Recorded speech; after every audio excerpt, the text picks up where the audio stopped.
प्रशिक्षण किया और आज जो पहला व्याख्यान है हमारे जो वक्ता हैं प्रोफेसर रामधनस राय सर आपका हार्दिक स्वागत और अभिनंदन।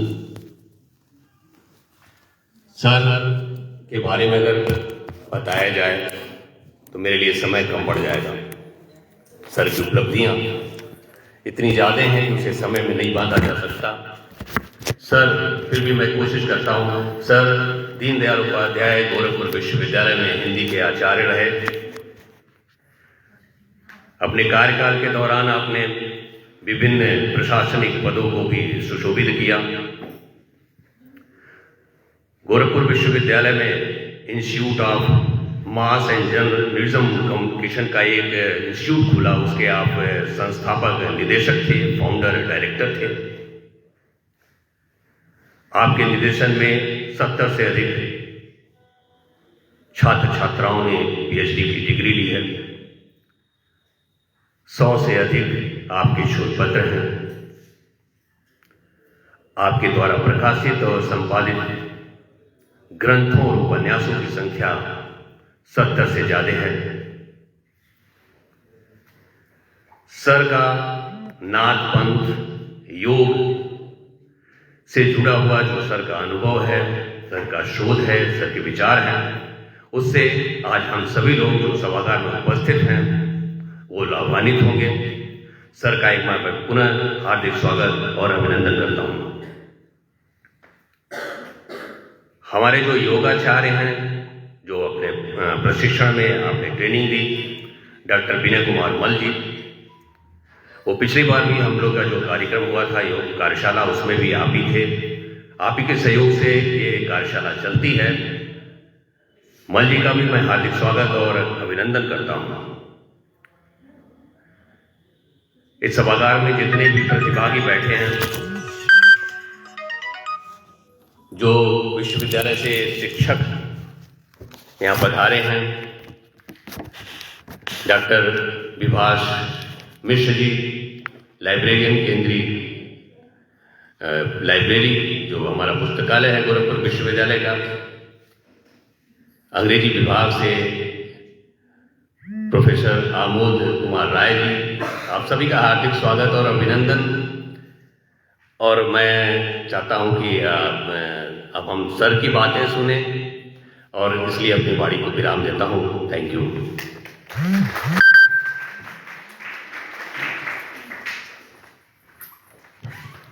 बहुत बहुत धन्यवाद सर। मैं परम सम्माननीय मुख्य अतिथि महोदय प्रोफेसर आर डी राय सर से विनम्र आग्रह करती हूँ कि वह अपने शब्दों के माध्यम से योग की उत्पत्ति एवं विकास पर व्याख्यान देकर हम सभी को अनुग्रहित करें।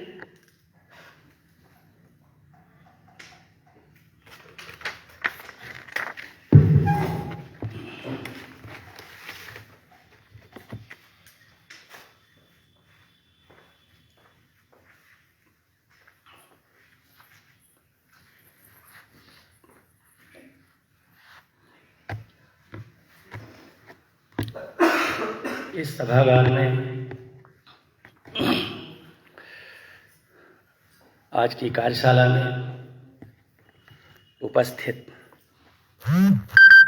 महायोगी गुरु गोरक्षनाथ शोध पीठ के deputy director doctor कुशलनाथ Mishra ji, मंचस्थ doctor Vinay Kumar मल्ल जी,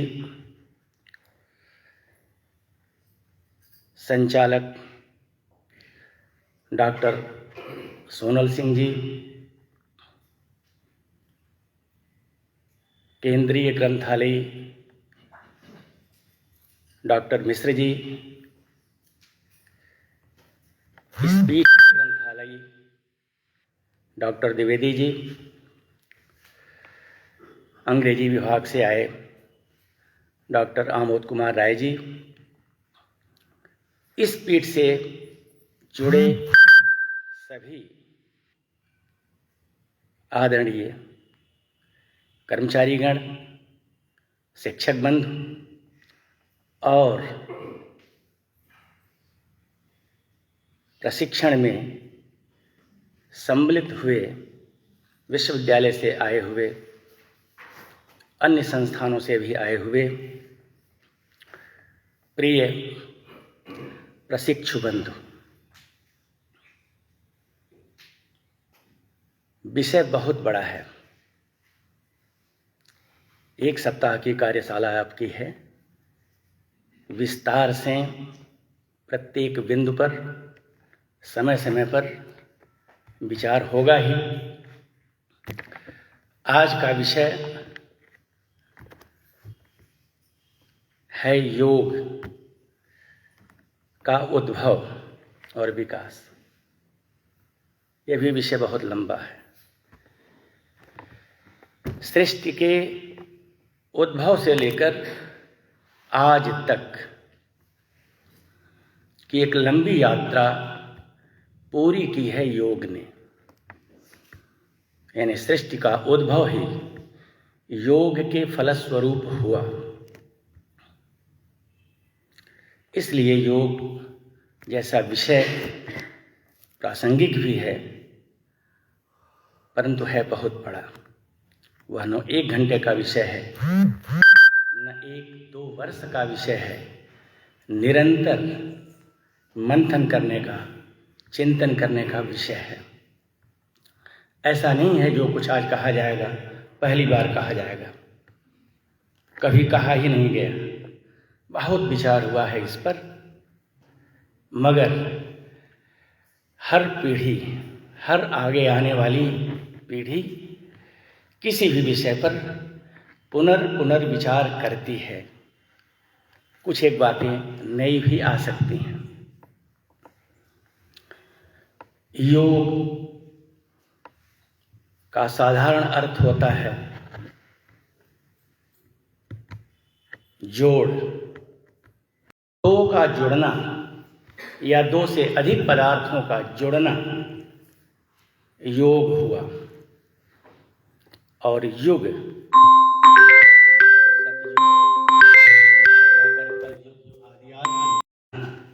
योग शब्द एक है। बहुत व्याख्या इसकी हुई है। पातंजल योग सूत्र से लेकर आज की तारीख तक योग को लेकर जितना विचार हुआ है, जितनी शब्द राशि इसके पीछे खर्च की गई है, जितना चिंतन मनन किया गया है, उतना किसी भी दूसरे विषय पर नहीं हुआ है। जब से सृष्टि है तब से लेकर विषय चूंकि एक दे दिया गया है, यद्यपि वहीं बढ़कर बातचीत नहीं होगी, थोड़ी खुल करके भी बातचीत मैं करना चाहूँगा।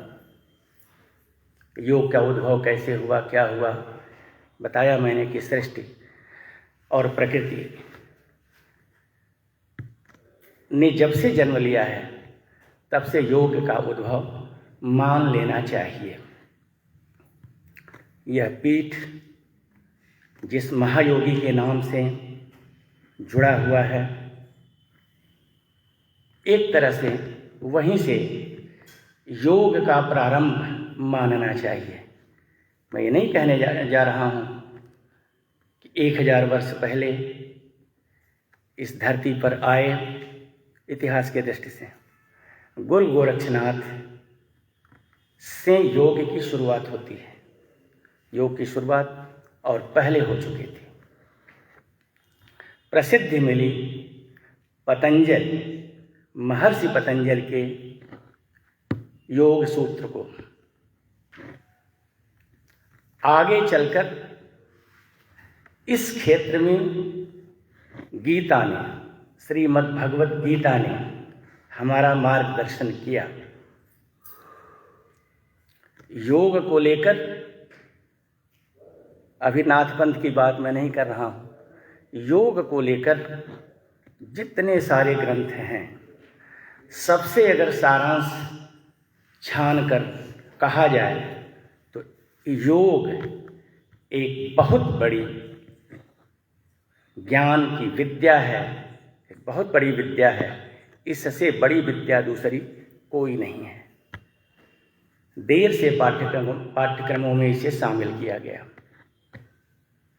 बहुत पहले इसे पाठ्यक्रमों में समाहित कर लिया जाना चाहिए था, मगर देर से ही सही योग की ओर हम लौटे हैं। पाठ्यक्रमों में हमने जगह दिया है और व्यवहार जगत में भी उसे उतारने का हम प्रयास कर रहे हैं। छोटे से अध्ययन और अनुभव के बाद मैं कहना चाहता हूँ, महर्षि पतंजलि का योग विज्ञान, योग शास्त्र तो श्रेष्ठतम माना ही जाता है, लेकिन योग को लेकर गीता ने, श्रीमद् भगवत गीता ने, जो महाभारत का एक अध्याय का हिस्सा है, भीष्म पर्व का महत्वपूर्ण प्रदेय गीता का माना जाना चाहिए। गीता में योग को लेकर मैंने स्वयं गणना नहीं की है, लेकिन गणना करके लोगों ने जो लिख रखा है, बतला रखा है, उसके आधार पर मैं कह रहा हूँ, योग शब्द 118 बार आया हुआ है गीता में, श्रीमद् भगवत गीता में। सीधे योग शब्द को लेकर के नहीं, बल्कि योग के पर्यायवाची, पर्यायधर्मी जितने रूप हो सकते हैं सबको मिलाकर जोड़कर 118 बार योग शब्द आया हुआ है। और जितनी बार आया हुआ है उतनी बार योग की सूत्रात्मक या नई नई मीमांसा की गई है। सबसे प्रसिद्ध कथन योग को लेकर गीता का है, योग कर्मसु कौशलम, बड़ा प्रसिद्ध है। परिभाषाएं बहुत सी, भारतीय परिभाषाएं योग को लेकर, यूरोपीय परिभाषाएं भी योग को लेकर बहुत सारी हैं, लेकिन जाने क्यों गीता का एकमात्र यह योग विषयक सूत्र कथन या सुभाषित, इसको आप कह लीजिए, अधिक स्पर्श करता है हमारा। योग कर्मसु कौशलम, कर्म का कौशल, कर्म करने की तकनीक, कर्म करने का तरीका योग है। व्याख्या तो तरह तरह की मिलेगी, मगर एक व्याख्या यह भी, योग कर्मसु कौशलम। मुझे यह परिभाषा, मुझे यह सूत्र श्रेष्ठतम प्रतीत होता है। योग कर्मसु कौशलम आया कैसे यह? योग का जन्म कहाँ हुआ? कहाँ से योग शब्द आया अस्तित्व में अपनी परिभाषा के साथ? ऋषियों ने इसकी खोज की है। सप्तर्षियों ने, ये नवनाथ जो माने जाते हैं, नवनाथ में प्रथम नाथ आदिनाथ हैं। आदिनाथ इतिहास की दृष्टि से कुछ और हैं, अध्यात्म की दृष्टि से कुछ और हैं, और मान्यता प्राप्त रूप में आदिनाथ को हम श्री शिव के रूप में जानते हैं, शिव शंकर के रूप में जानते हैं। और उसी शिव शंकर के प्रतिरूप गुरु गोरक्षनाथ जी हैं। शंकर अनादि हैं। कहाँ से चलते हैं शंकर, ठीक ठीक नहीं पता। बहुत कुछ कहा उनके बारे में शास्त्रों ने, पुराणों ने, लेकिन पता नहीं कहाँ से बात होती है उनकी। उस आदिनाथ के, शिव के अवतार माने जाते हैं गुरु गोरक्षनाथ। वहाँ पर ये बात आती है, वहाँ से शुरुआत होती है योग को लेकर। आदिनाथ ने या आदिनाथ से सप्तर्षियों ने प्राप्त किया योग को, योग विद्या को सप्तर्षियों ने प्राप्त किया। 7 ऋषि, गौतम, भरद्वाज, वशिष्ठ, विश्वामित्र, अत्रि, जमदग्नि आदि, और एक तो सप्तर्षियों ने और फिर अगस्त्य ने इस विद्या को, इस योग विद्या को आगे बढ़ाया। अगर उद्भव की बात की जाए तो यही मानना चाहिए कि सृष्टि का उद्भव जब से हुआ तब से योग का उद्भव मानना चाहिए, या फिर आदिनाथ शिव शंकर से प्राप्त हुआ, सप्तर्षियों को अगस्त मुनि ने उसे प्राप्त किया और वह परंपरा वहाँ से लेकर के चली आ रही है। योग के जितने पर्यायवाची शब्द हैं, सिर्फ एक शब्द को लेकर जितने पर्यायवाची शब्द हैं उतने पर्यायवाची शब्द दूसरे किसी शब्द को लेकर नहीं मिलते। और भी मैं बतलाना चाहता हूँ, जब पर्यायवाची शब्द की बात आती है तो कोई भी पर्यायधर्मी शब्द, पर्यायवाची शब्द एक दूसरे के अर्थ का बोधक नहीं होता, सबके अपने अपने अर्थ होते हैं। तो योग को लेकर के बहुत सारा मिलता है। अब तो उस पर ये पीठ आपका कार्य कर रहा है, शब्दकोश का निर्माण भी होने जा रहा है, जानकारी मिलती रहती है और उस दिशा में अच्छा कार्य किया जाएगा। उस योग को लेकर के पतंजलि ने अपना प्रयास किया। पतंजलि बहुत बड़े ऋषि थे, इतने बड़े ऋषि थे जिन्हें देखकर या जिनकी विद्वत्ता के समक्ष सभी के सभी जिज्ञासु प्रणत हो जाते थे, हाथ जोड़कर खड़े हो जाते थे, हाथ की अंजलियां जुड़ जाती थी। इसी के आधार पर उनका नाम पतंजलि पड़ा। पतंजलि इतने बड़े विद्वान थे। उन्होंने योग सूत्र का, योग विद्या का एक तरह से प्रवर्तन किया। पतंजलि द्वारा प्रवर्तित योग विद्या, योग का ज्ञान आज भी प्रचलित है।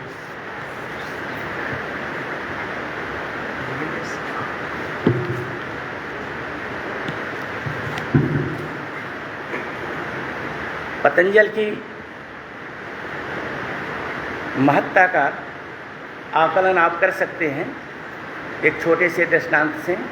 वो इतने बड़े थे, योग का उन्होंने एक तरह से प्रवर्तन किया, योग को नई व्याख्या दी।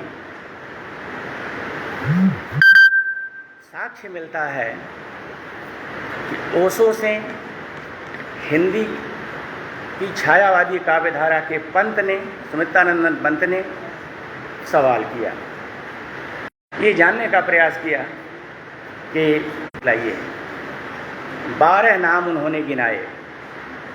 कृष्ण का नाम गिनाया, गुरु गोरक्षनाथ का नाम गिनाया, महर्षि पतंजलि का नाम गिनाया, बुद्ध का भी नाम गिनाया। ऐसे करके कुल 12 नाम उन्होंने गिनाए और फिर पंत की जिज्ञासा बढ़ती रही कि और घटाकर बतलाइए, 7 नाम बतलाइए, फिर 5 पर आ जाते हैं, फिर 4 पर आते हैं। जहाँ तक पंत की जिज्ञासा बनती है वहाँ तक आते आते भी और नाम तो धीरे धीरे कटते जाते हैं, लेकिन न पतंजलि का नाम कटता है और न गुरु गोरक्षनाथ का नाम कटता है, क्योंकि दोनों ने योग विद्या पर आधिपत्य प्राप्त किया था, योग विद्या को साधा था। ऐसे थे महर्षि पतंजलि। ऋषियों की विशेषता रही है कि परीक्षा लेते थे, वो अपने विद्यार्थियों से परीक्षा लेते थे। आज की तरह परीक्षा नहीं, आज तो स्वरूप सब बदला हुआ है। पुराने दृष्टांत उदाहरण का कार्य तो करेंगे, बेमानी नहीं माने जाएंगे, लेकिन स्वरूप दूसरा था। ज्ञान की खोज में ऋषि, महर्षि, गुरु या आचार्य या संत घर छोड़ देता था। आश्रम बनाकर, जंगलों वनों में आश्रम बनाकर, नदियों के किनारे आश्रम बनाकर साधना करता था, खोज करता था और अपने शिष्यों की परीक्षा लेता था। आज की तरह परीक्षा भी नहीं, दूसरे ढंग से परीक्षा लेता था। परीक्षा के क्रम में शिष्य की परीक्षा लेते हुए कभी वन से लकड़ी तोड़कर लाने के लिए, भोजन पकाने के लिए, पानी लाने के लिए परीक्षा कर लेता था। और भी तरह तरह से परीक्षा का सबसे बड़ी परीक्षा जो होती थी वह कुश लाने की होती थी। कुश शब्द से ही, कुश धातु से, कुश से ही कुशल शब्द भी बना हुआ है। कुशल जी बैठे हैं। कुश शब्द, कुश तोड़कर लाने के लिए या कुश उखाड़ कर लाने के लिए उस समय का ऋषि अपने शिष्यों को भेज देता था वन में। शिष्य जाते थे, एक साथ जाते थे और 3 तरह का परिणाम लेकर लौटते थे। जो सबसे तेज शिष्य होता था,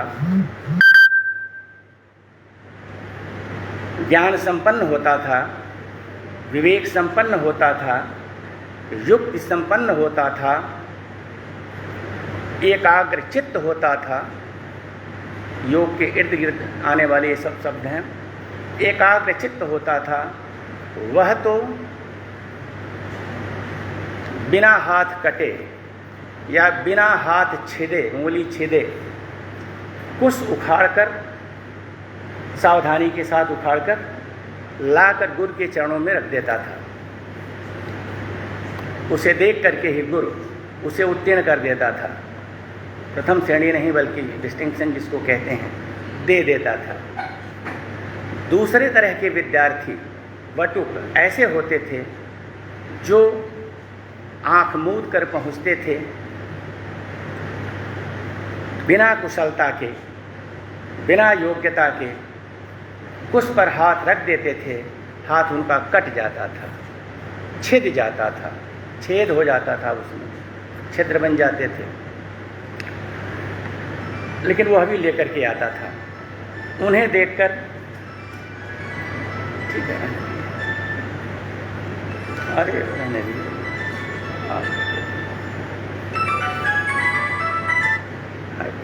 एक कार्यक्रम है अभी एक कार्यक्रम है, एक बात हो।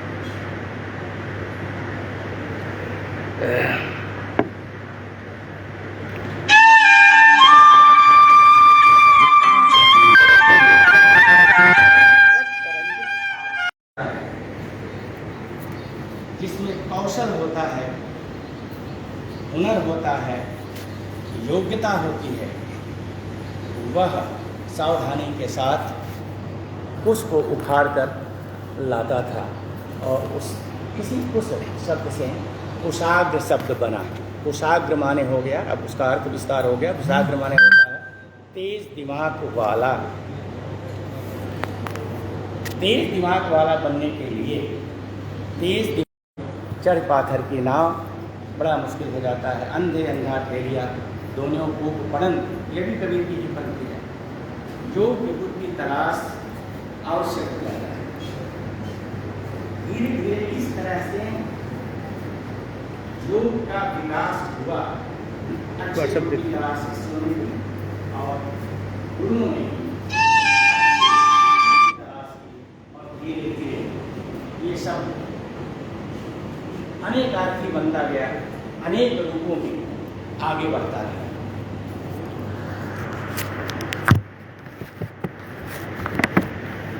तमाम सारे योगी अपने देश में हुए। आर्य देश मल की बात न कहें, देश तो स्थानवाची शब्द हो जाता है। आर्य भूमि पर अनेक योगी हुए हैं जिन्होंने वर्षों तक साधना करके, हजार वर्ष तक साधना करके जो चाहा प्राप्त कर लिया।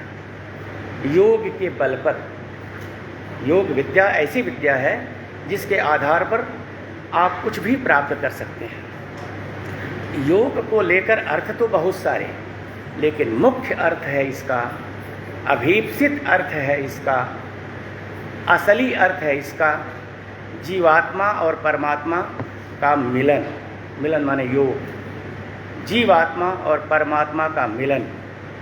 जीवात्मा तड़प के साथ, श्रद्धा के साथ जब परमात्मा की खोज करता है, प्राप्त करता ही है। प्राप्त करने के कई मार्ग हैं, कई रास्ते हैं, वह उसे प्राप्त करता है। जीवात्मा का परमात्मा में विलय हो जाना योग है। योग, और योग के साथ साथ एक शब्द और आता है, विलोमधर्मी शब्द, वह है वियोग। योग वियोग, बिना वियोग के योग की प्राप्ति नहीं होती। बिना विछोह के, बिना विरह के, बिना तड़प के योग की प्राप्ति नहीं होती, लक्ष्य की प्राप्ति नहीं होती। वहीं से आरंभ करना पड़ता है, वियोगी बनना पड़ता है, तब जाकर के योग की प्राप्ति, अभीप्सित की प्राप्ति, लक्ष्य की प्राप्ति होती है। यह कार्य करने के लिए ऋषियों ने, योगाचार्यों ने कई रास्ते बतलाए और आगे चलकर धीरे धीरे इसका कई तरह से विकास हुआ। सिद्धांत के रूप में आने वाला योग किताबी पृष्ठों में लिखा हुआ योग विषय ज्ञान एक तरह का है, और व्यवहार में आने वाला योग दूसरे तरह की विद्या है, और यही महत्वपूर्ण विद्या मानी जाती है। किताबी पृष्ठ में उलझ कर रहकर हम रह जाते हैं, वहीं आगे नहीं बढ़ पाते, समझ नहीं पाते। जैसे अष्टांग योग के बारे में महर्षि पतंजल ने जो योग के प्रभेद 8 माने गए, यम नियम आसन आदि 8, सबके बारे में विस्तार से कहा हुआ है, विस्तार से लिखा हुआ है। लेकिन उसका व्यवहारिक स्वरूप जब तक सामने नहीं होता, अभी मैं देख रहा था इससे पहले आप व्यावहारिक प्रशिक्षण ही ले रहे थे, आगे भी व्यावहारिक प्रशिक्षण लेंगे। नाम लेने में कोई हर्ज अब नहीं है। जो बाबा रामदेव जी का योग चलता है, व्यवहारिक स्वरूप उसका सामने आता है, जिसने प्रभावित किया है अपने देश को और दुनिया को भी प्रभावित किया है। वह योग अधिक महत्वपूर्ण होता है। यानी योग से मिलता जुलता एक शब्द है संयोग। संयोग, दो शब्द हैं, संयोग और दुर्योग या कुयोग। कभी कभी विशेषण के रूप में, कभी कभी उपसर्ग के रूप में शब्द के टुकड़े जुड़ते हैं और वही योग शब्द अपना अर्थ बदल देता है। आज योग इस अर्थ में भी महत्वपूर्ण है, अपना भारतीय योग जिसने वैश्विक स्थान बना लिया है, वैश्विक जगह बन चुकी है। 2014 में ये बात आई थी दिसंबर में, और धीरे धीरे ये जून का महीना अब आ रहा है। 21 जून को अंतर्राष्ट्रीय योग दिवस के रूप में हम उसे मनाते हैं, चिंतन मनन करते हैं और योग की पुनर्व्याख्या करते हैं। नए नए ढंग से हम व्याख्या करते हैं। योग बतलाया मैंने, योग एक ज्ञान विद्या है, एक युक्ति है। विद्या का एक, पहले तो एक अध्याय हुआ करता था, अब स्वतंत्र विषय बन चुका है, स्वतंत्र ग्रंथ का रूप ले चुका है योग। योग को तरह तरह से समझने का प्रयास तब से लेकर और अब तक होता रहा है, आगे भी होता रहेगा। इन चीज़ों को लेकर के अब शोध करने की ज़रूरत है, नए ढंग से शोध करने की ज़रूरत है, क्योंकि योग कठिन विद्या है। धर्म, दर्शन, योग, अध्यात्म, ये 4 विषय हैं। योग, अध्यात्म, धर्म, दर्शन, चारों को समझ पाना बहुत कठिन कार्य है। बहुत पहले से समझने का प्रयास किया जा रहा है, लेकिन वैदिक काल से लेकर, और जब लिखित परंपरा नहीं थी, श्रुत परंपरा थी और पहले भी पूर्व वैदिक काल से लेकर के बराबर इन विषयों पर विचार होता रहा है। बहुत सारे ग्रंथ लिखे गए, बहुत सारे प्रवचन सुने गए, छप कर सामने आए, मगर ये चारों के चारों विषय अब तक अव्याख्यायित बने रहे, जिसमें योग भी है, अध्यात्म। अध्यात्म के बारे में तो नेति नेति कहकर वेद भी शांत हो जाता है। अंत नहीं है, अंत ही नहीं है अध्यात्म को लेकर। अरे वही अध्यात्म माने हो गया वही जीवात्मा, परमात्मा और माया, संसार, जगत, मोक्ष आदि आदि, ये सब विषय उसके अंतर्गत आते हैं। नेति नेति कहकर हमारे शास्त्र मौन हो जाते हैं, चुप हो जाते हैं। इद मिथ्यम, यही परिभाषा है, कोई नहीं कह सकता। शंकराचार्य जैसा वेदांतिक भी नहीं कह सका, और वह भी कहीं न कहीं से मौन ही हो जाते हैं, बहुत कुछ कह करके भी चुप हो जाते हैं। बहुत बड़ा दार्शनिक व्यक्तित्व उनका रहा है शंकराचार्य का। बहुत खोजा उन्होंने, 32 वर्ष की उम्र में ही सब कुछ दे दिया उन्होंने, मगर उनके यहाँ भी संपूर्ण व्याख्या नहीं मिलती।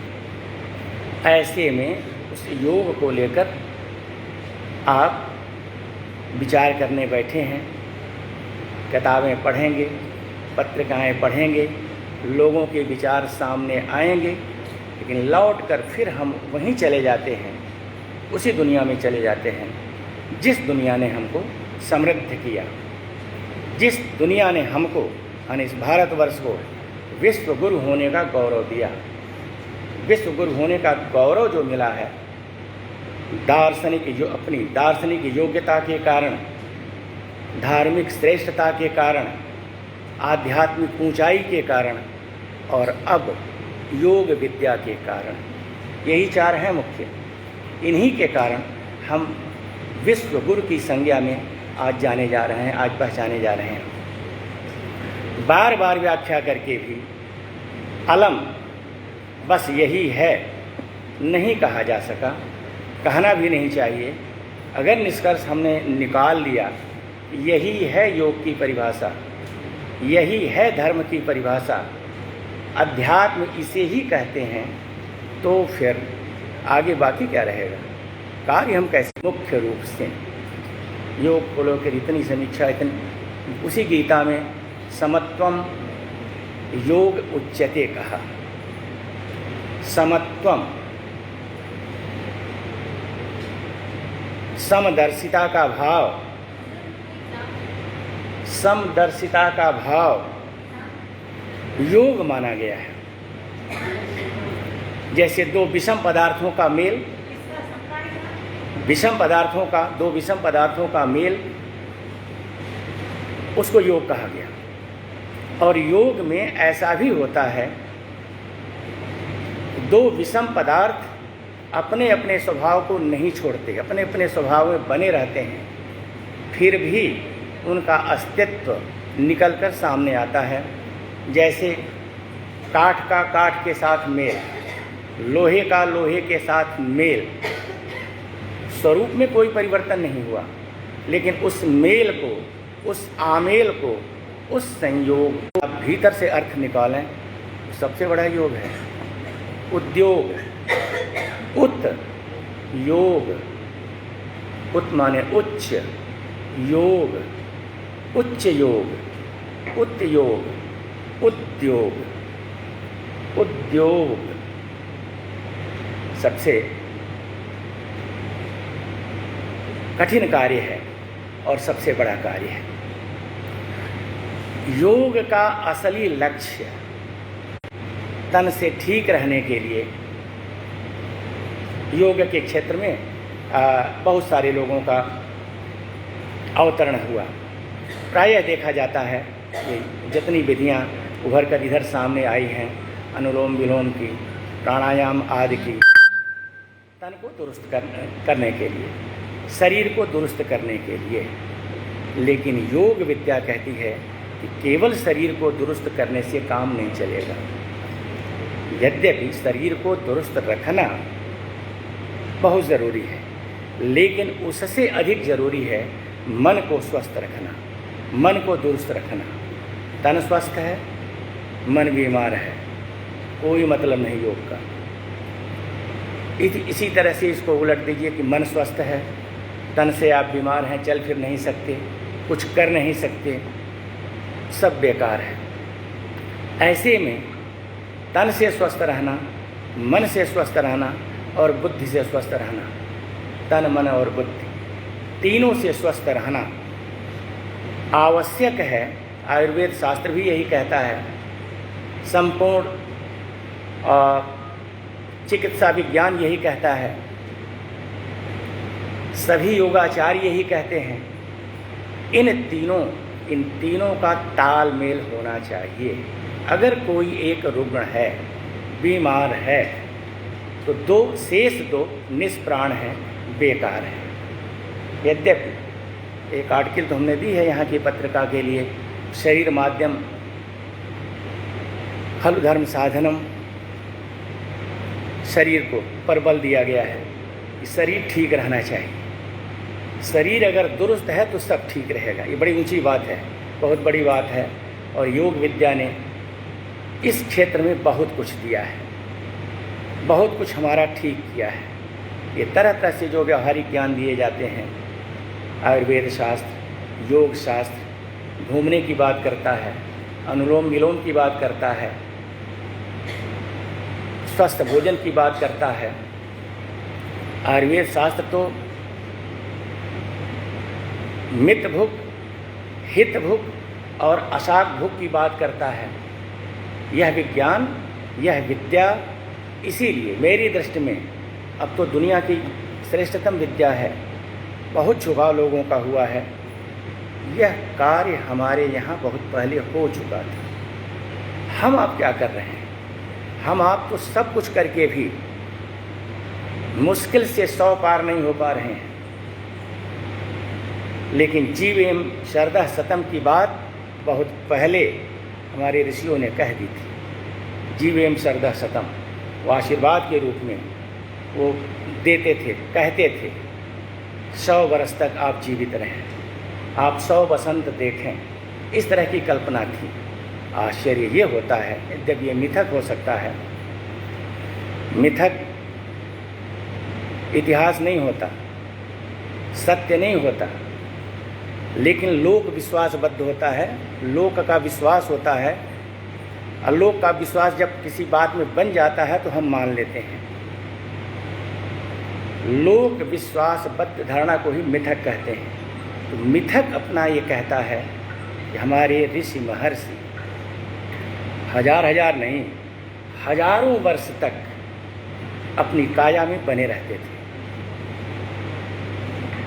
चेतना में बने रहते थे, साधना करते रहते थे, यानी हजारों वर्ष तक जीवित रहते थे योग के बल पर, साधना के बल। अब योग और साधना कह के मैं तो आगे बढ़ जा रहा हूँ, लेकिन ये विद्या बहुत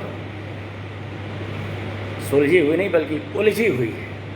अब कुल का ज्ञान प्राप्त करना वो 1-2 दिन का विषय नहीं है, 1 सप्ताह का भी विषय नहीं है, बराबर उसमें उतरने के बाद ही ये संभव है। योगियों द्वारा यह संभव किया जा चुका है। योगियों द्वारा, योगी भी 2 तरह के, एक तो घर द्वार छोड़कर साधना करने वाले, सिद्धि प्राप्त करने वाले, और दूसरे गृहस्थ जीवन से जुड़कर अपना काम करने वाले, रोजी रोटी चलाने वाले। दोनों में फ़र्क है।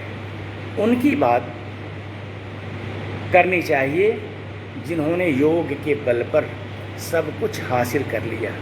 योग विद्या तो ऐसी विद्या है जिसमें पर काया प्रवेश की शक्ति मिल जाती है आपको। योग विद्या ऐसी विद्या है जिसके बल पर आकाश में आप उड़ सकते हैं।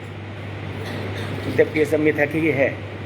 आकाश, कोई ये कह दे अचानक कि आकाश में उड़कर जरा दिखलाइए, मुश्किल हो जाएगा। ठीक है, हवाई जहाज़ के माध्यम से तो हम उड़ ही रहे हैं, लेकिन पहले के लोग ऐसा करते थे, किया है लोगों ने। पानी के ऊपर चलते हुए मिलते हैं लोग। योग विद्या के बल पर 1000 वर्ष तक जस का तस पड़े रहते हैं। और आज का विज्ञान भी अब तो कोशिश कर रहा है, बाहर का विज्ञान भी, अपने यहाँ का विज्ञान भी, पुरानी चीज़ों की खोज हो रही है, उसके आधार पर हम निर्णय ले रहे हैं। इसलिए यह विद्या ना नई है बहुत पुरानी, लेकिन नए ढंग से, वैज्ञानिक ढंग से इस दिशा में हमको प्रवृत्त होने की ज़रूरत है। तन से आप स्वस्थ हैं, मन से स्वस्थ हैं, तभी आप अध्ययन कर सकते हैं, विद्या अध्ययन कर सकते हैं, विद्वान बन सकते हैं, कोई इतिहास बना सकते हैं। अगर आप बीमार हैं तन मन से, संभव नहीं है, कुछ भी नहीं कर सकते। किया है लोगों ने। विशेषता होती है योगी की। देखिए, योगी शब्द है खूब चला इधर, और एक पंडित शब्द खूब चला हुआ शास्त्रों में। यहाँ पंडित का अर्थ ब्राह्मण नहीं, पंडित माने विद्वान। व्यास, वाल्मीकि दोनों ब्राह्मण नहीं थे, विद्वान थे, पंडित थे। पंडित की बात मैं कर रहा हूँ। योगी शब्द और पंडित शब्द पर्याय से हैं। गीता में ही, क्योंकि गीता का स्फुट अध्ययन, बहुत उस तरह का गंभीर अध्ययन तो नहीं, लेकिन प्रसंग बस ही से ही धीरे धीरे अध्ययन हो गया और अच्छा लगता है। जाने क्यों, गीता में पहुंचने के बाद, किसी अध्याय में जाने के बाद, किसी छंद में प्रवेश करने के बाद लगता है कि सब कुछ खजाना यही है, अध्यात्म और दर्शन का। वहाँ ये बात आई हुई है, जहाँ यानी योगी वह है, पंडित वह है जो अभेद दृष्टि रखता है, भेदभाव नहीं करता, समत्व दृष्टि रखता है। समत्व दृष्टि रखने वाला ही योगी कहा जाता है। तो गीता में ही ये बात आई हुई है कि विद्या विनय संपन्ने ब्राह्मणे गविहस्तिनि सुनिचैव स्वपाके च पंडिता समदर्शिनः। पंडिता समदर्शिनः, जो समदर्शी होता है वही पंडित होता है, माने वही ज्ञानी होता है, वही विद्वान होता है, वही योगी होता है जो समदर्शी होता है। सुख दुख समय कृत्वा लाभा लाभौ जया जयौ, ये भी गीता की ही बात है। सारे प्रसंगों में जो स्थिर रहता है, स्थिर प्रज्ञ होता है, वह पंडित होता है, वह योगी होता है। इसलिए योग का क्षेत्र या योगी बनने का क्षेत्र बहुत कठिन है। इतना कठिन है, बड़ा मुश्किल हो जाता है। आधा दूर जा कर के लोग लौट आते हैं, कबीर इस पर टिप्पणी करते हैं, व्यंग्य करते हैं। आधा चल के पीछा फिरियो, यह जगह में हांसी। आधा चल कर के और लौट आना, पूरा न कर पाना। बहुत सारे प्रसंग ऐसे आते हैं कि हम प्रतिज्ञा करते हैं, निकल पड़ते हैं, पूरा नहीं हो पाता, छोड़ करके चले आते हैं। माया लपेट लेती है, मोह लपेट लेता है, पुत्र कलत्र हाथ उठाकर बुलाने लगते हैं, वापस आ जाओ, वापस आ जाओ। जो वापस आ जाता है वो कहीं का नहीं हुआ, मगर उसी में बहुत से ऐसे हैं जो प्रतिज्ञा लेकर आगे चलते हैं। योग के बल पर, योग को एक नाम इच्छा शक्ति भी दे सकते हैं। इच्छा शक्ति के बल पर, संकल्प भी कह सकते हैं, संकल्प के बल पर हम यह करके ही लौटेंगे, बीच में नहीं लौटेंगे। वो पार हो जाते हैं, पार हो जाते हैं। नवनाथ में जितने भी नाथ हैं प्रायः सभी ने ये कोशिश की, सभी सिद्ध हुए। नवनाथ की बात आई हुई है, यद्यपि अभी मान्यता कोई नहीं मिली है। अपने एक चिंतन में, अपने एक आलेख में या अपनी एक किताब में हाँ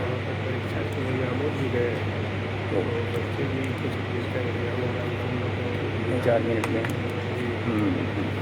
ठीक।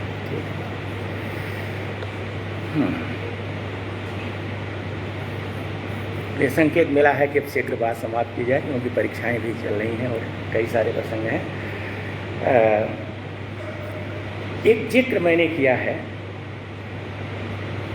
किताब हमने कुछ भिजवाई है यहाँ की लाइब्रेरी के लिए। एक अध्याय में हमने चर्चा की है, नवनाथ की चर्चा तो आती है ना, आदिनाथ से लेकर के और बीच के जितने नाथ, चरपटीनाथ और गोपीनाथ, भरझरनाथ तक। मैंने एक मौलिक कल्पना के आधार पर, और चिंतन भी उसमें जुड़ा हुआ है,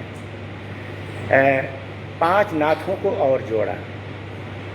नवनाथ हम कहते आ रहे हैं, नवनाथ में 5 नाथ और भी जोड़ लिए जाएं अगर 14 नाथ हो जाएंगे। इस पर भी चर्चा हो, इस पर भी विमर्श हो। 9 तो हैं ही, और 5 जो मैंने जोड़ दिया है उसमें, नवनाथ और जो उत्तर नाथ पंथी हैं उनकी चर्चा हमने की है। हमने 5 नाम और भी जोड़ा।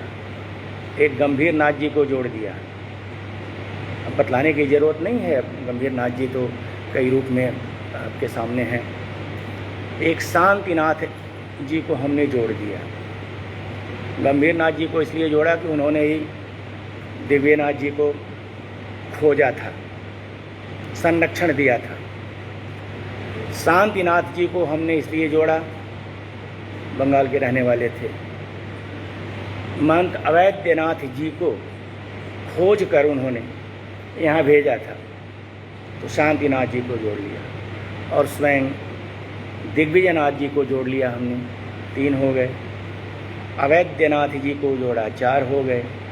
और अपने वर्तमान पीठाधीश्वर आदित्यनाथ जी महाराज जी को जोड़ लिया, ये 5। हम नहीं कहने जा रहे हैं कि हमने कह दिया तो मान लिया जाना चाहिए, विचार किया जाना चाहिए।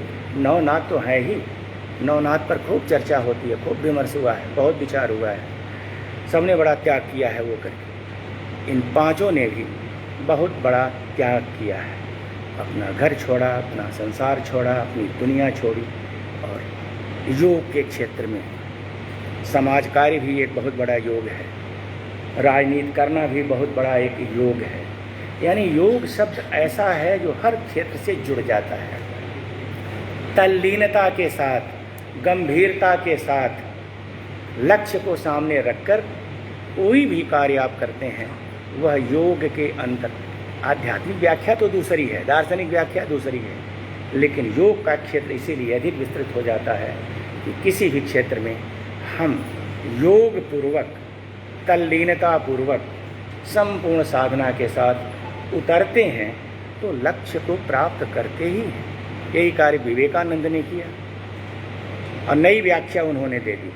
कठोपनिषद की व्याख्या अपनी जगह, उत्तिष्ठ जागृत प्राप्य वरान्निबोध, ये बात वहाँ आई हुई है। और स्वामी विवेकानंद ने उसका नया भाष्य कर दिया, जैसे गीता का नया भाष्य किया है शंकराचार्य ने, ब्रह्मसूत्र का नया भाष्य किया है शंकराचार्य ने। वैसे उन्होंने व्याख्या कि समय से उठो, समय से जगो, और तब तक न रुको जब तक कि लक्ष्य की प्राप्ति न हो जाए। पकड़ लिया। और इस तरह से यह विद्या, यह क्षेत्र अब बहुत फैल चुका है।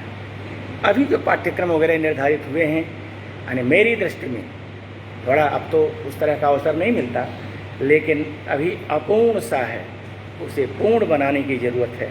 हर क्षेत्र से इसको जोड़ने की ज़रूरत है, विज्ञान से भी जोड़ने की ज़रूरत है, मानविकी से भी जोड़ने की ज़रूरत है, तकनीक से भी इसको जोड़ने की ज़रूरत है। तब जाकर यह योग शास्त्र, योग विज्ञान योग विद्या काम की होगी, मनुष्य के काम की होगी। योग के बल पर ही तो पक्षी आकाश में उड़ जाता है। बहुत बड़ा योगी तो वही है। मनुष्य से बड़ा योगी पक्षी है जो अपने स्थान से ही उड़ जाता है। हेलीकॉप्टर और हवाई जहाज़ के माध्यम से हम आप उड़ते हैं तो हम आप कहाँ उड़ते हैं, तो मशीन उड़ता है तो करके, लेकिन पक्षी उड़ जाता है। इसी के आधार पर सब बात खत्म करते हैं। योग का असली अर्थ है जीवात्मा को परमात्मा की राह दिखला देना, परम तत्व का भान करा देना।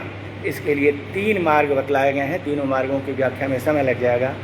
एक मार्ग है विहंगम मार्ग, संपूर्ण आकाश उसका होता है, पक्षियों का होता है। उस मार्ग से खोजते खोजते वह लक्ष्य को प्राप्त कर लेता है आकाश में उड़कर।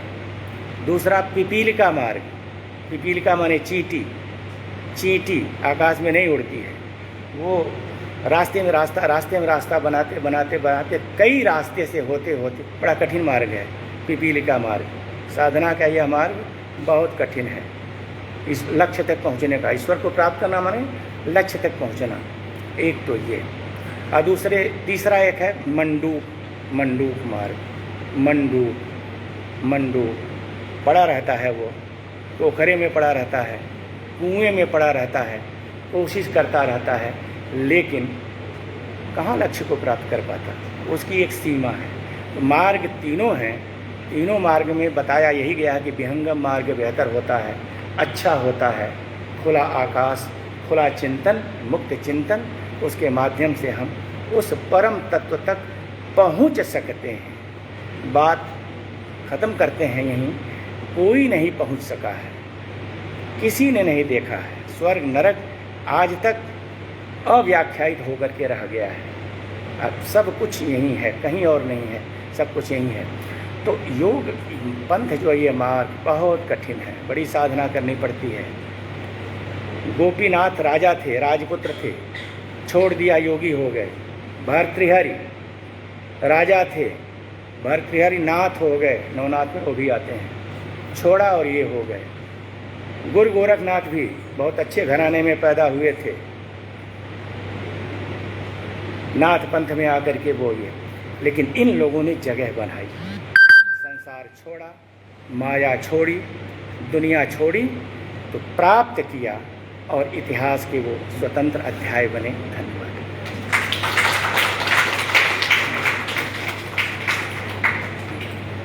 बहुत बहुत धन्यवाद सर आपका सारगर व्याख्यान हम सभी ने सुना, हम सभी बहुत बहुत अनुग्रहित हुए।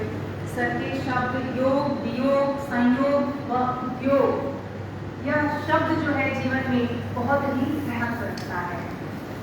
मैं डिस्ट्रिक्ट योगासन एसोसिएशन गोरखपुर के अध्यक्ष डॉक्टर विनय मल जी से निवेदन करती हूँ कि 2 शब्द वो भी साझा करें हम सभी के साथ, समय को ध्यान में रखते हुए।